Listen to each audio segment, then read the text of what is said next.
साथियों, कुछ अड़ा अखर आहिनि जेके सिंधी में भे भिते थे थेलो ठे ठूठ जे झिरकी छे छटरी ऐं दाल धोबी ढाल ढगो फेफी थो खे खट ऐं घे घोड़ो। उन्हनि जे हिसाब सां जॾहिं असां उर्दू में लिखंदा आहियूं उन्हनि जहिड़ो ई अखर जॾहिं असांखे उर्दू में लिखणो पए त उन्हनि जी ही शक्ल आहे।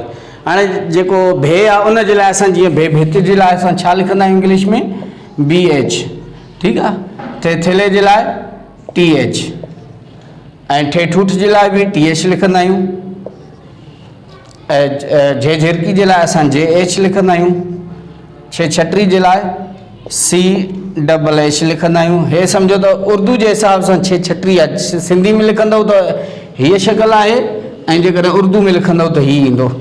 दाल धोबी आहे उन जे लाइ असां DH लिखंदा आहियूं ऐं जेकॾहिं ढाल ढगो लिखणो पए असांखे तॾहिं बि साॻी इहो इंग्लिश में ईंदो DH।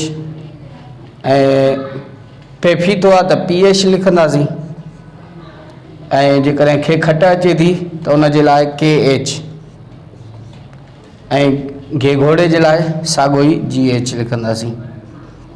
त ही काफ़ी दोस्तनि मूंखे मैसेज कयो WhatsApp ते त सर जॾहिं असांखे ही शक्ल अचे त उर्दू में उन जे हिसाब सां कहिड़ो अखर लिखणो पवंदो।